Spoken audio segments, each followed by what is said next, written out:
Dear students, this is Praveen Kumar Agrawal from Management Department. Welcomes you in my today's lecture of Business Organization. जैसा कि हम topic discuss कर रहे थे about the long term sources of business finance, जिसमें हमने long term sources of finance के कुछ पर्टिकुलर टूल्स को स्टडी किया था, जैसे equity shares, preference shares and retained earning. आज के टॉपिक में हम डिस्कस करेंगे about the next source of finance that is debentures. तो हम डिस्कस करेंगे यहाँ पर कि डिवेंचर्स का कॉन्सेप्ट क्या है, इसकी डेफिनेशन क्या है। So let us have a look over the definition of debenture.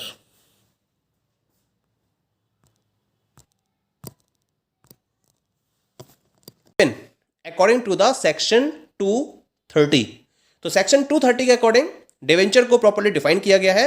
और क्या कहा गया है इसके अंदर?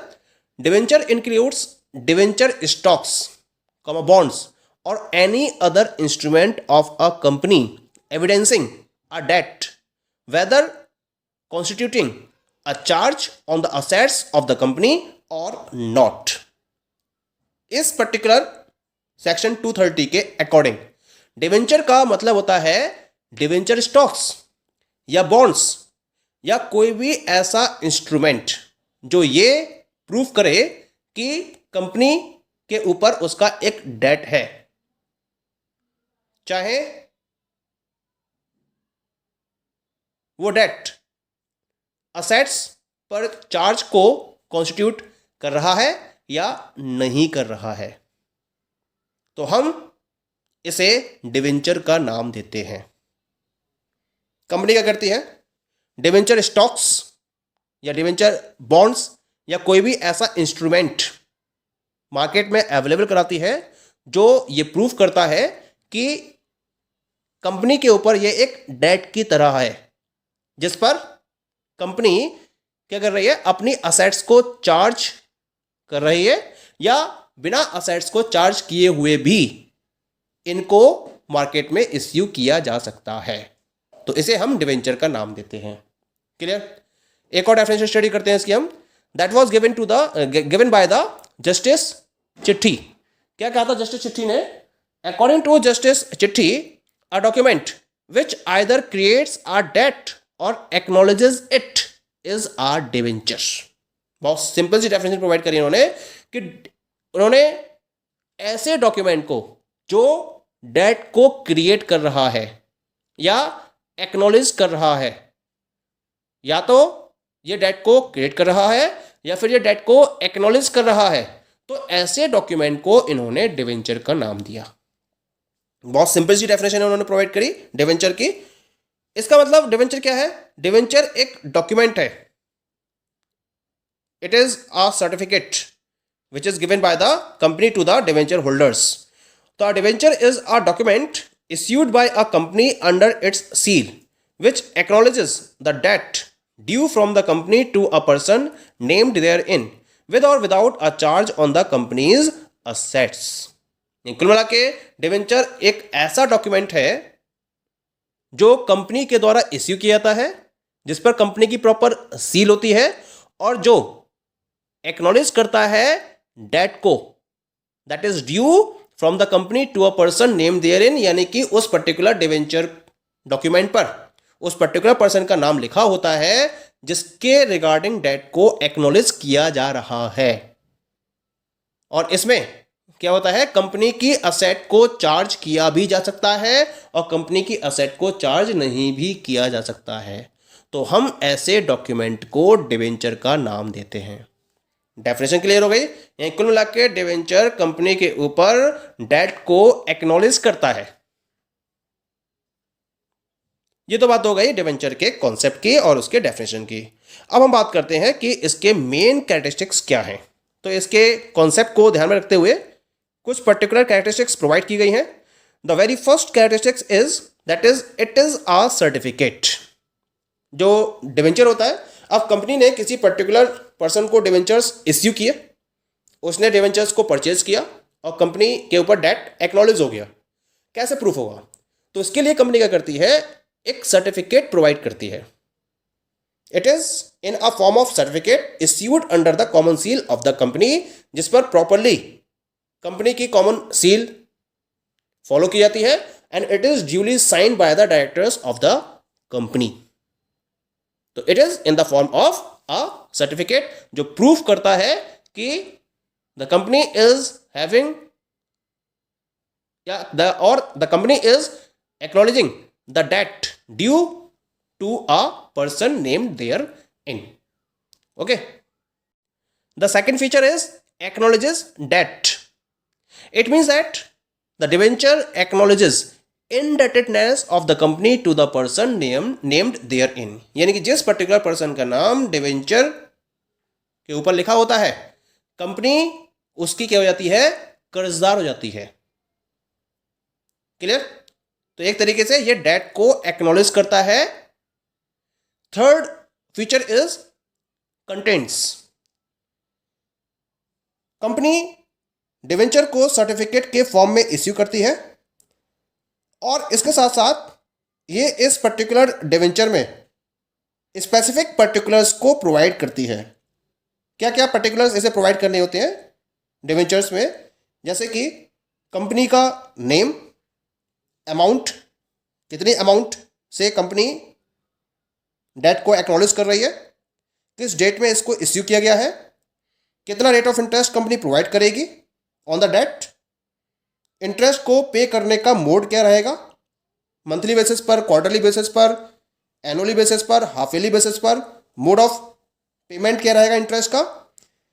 इसके साथ साथ डायरेक्टर्स के सिग्नेचर उसके ऊपर रहते हैं और जो ऑथराइज पर्सन है उसके भी सिग्नेचर विथ कॉमन सील उस पर्टिकुलर डिवेंचर पर होने चाहिए।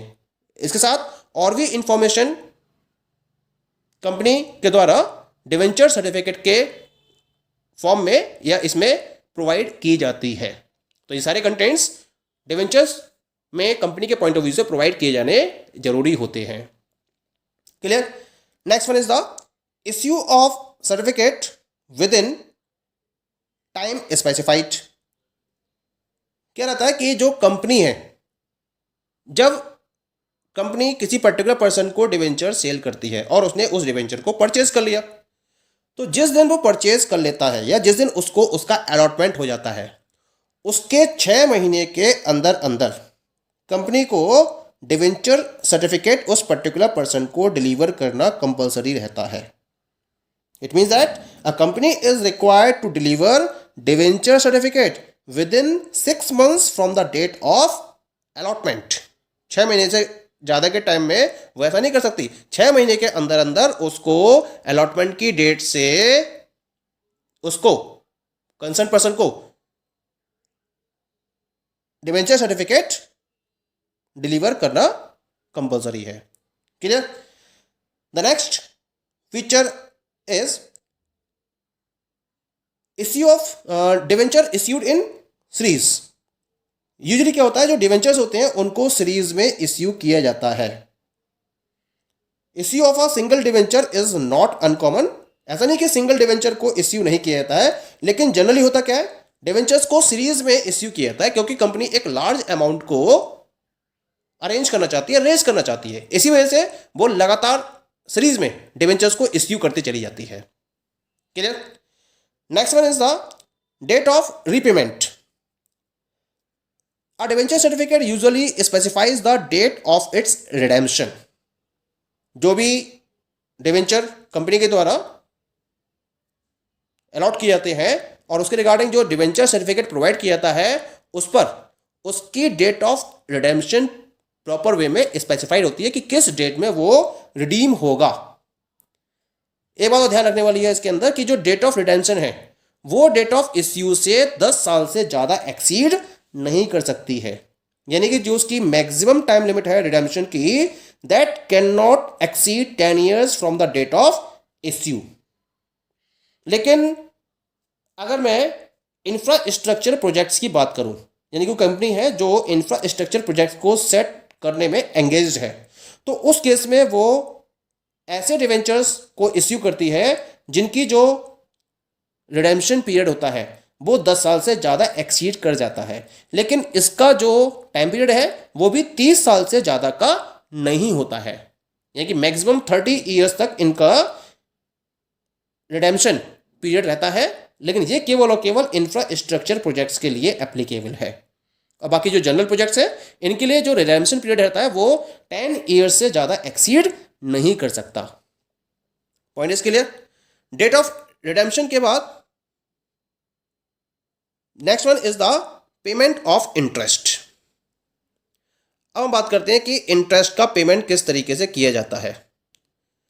Debenture holders are paid interest at regular intervals of time, यानी कि कंपनी ने जो डिवेंचर सर्टिफिकेट्स हैं उसमें mode of payment of interest को प्रॉपर्ली डिफाइन किया होगा कि वो किस पर्टिकुलर बेसिस पर इंटरेस्ट का पेमेंट करेगी, मंथली बेसिस पर, क्वार्टरली बेसिस पर, हाफ ईयरली बेसिस पर या एनुअल बेसिस पर, यानी कि जो भी रेगुलर इंटरवल, यानी कि जो भी इंटरवल डिसाइड किया गया है उस रेगुलर इंटरवल पर कंपनी को डिवेंचर होल्डर्स को इंटरेस्ट पे करना होता है।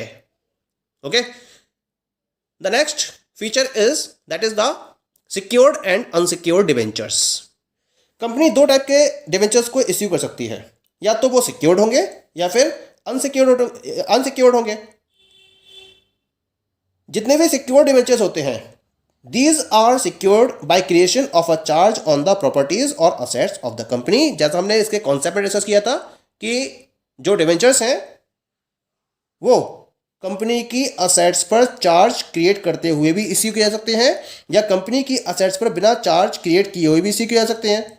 अगर कंपनी की असेट्स या प्रॉपर्टीज पर चार्ज क्रिएट करते हुए डिवेंचर्स को इश्यू किया जाता है तो ये हो जाते हैं सिक्योर डिवेंचर्स, और अगर ऐसा कोई भी चार्ज क्रिएट नहीं किया जाता है और डिवेंचर्स को इश्यू किया जाता है तो हम इन्हें बोलते हैं अनसिक्योर डिवेंचर्स।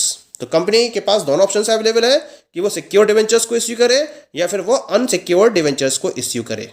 दोनों ऑप्शंस कंपनी के पास अवेलेबल रहते हैं। The next feature is voting rights. कोई भी कंपनी ऐसा डिवेंचर इश्यू नहीं करती है जिसके अंदर वोटिंग राइट्स अवेलेबल हो। केवल इक्विटी शेयर होल्डर्स के पास वोटिंग राइट्स होते हैं। कोई भी डिवेंचर ऐसा नहीं होता है जिसके साथ में कंपनी वोटिंग राइट्स को फॉलो करे। Voting rights are not carried out by the debenture holders within a company.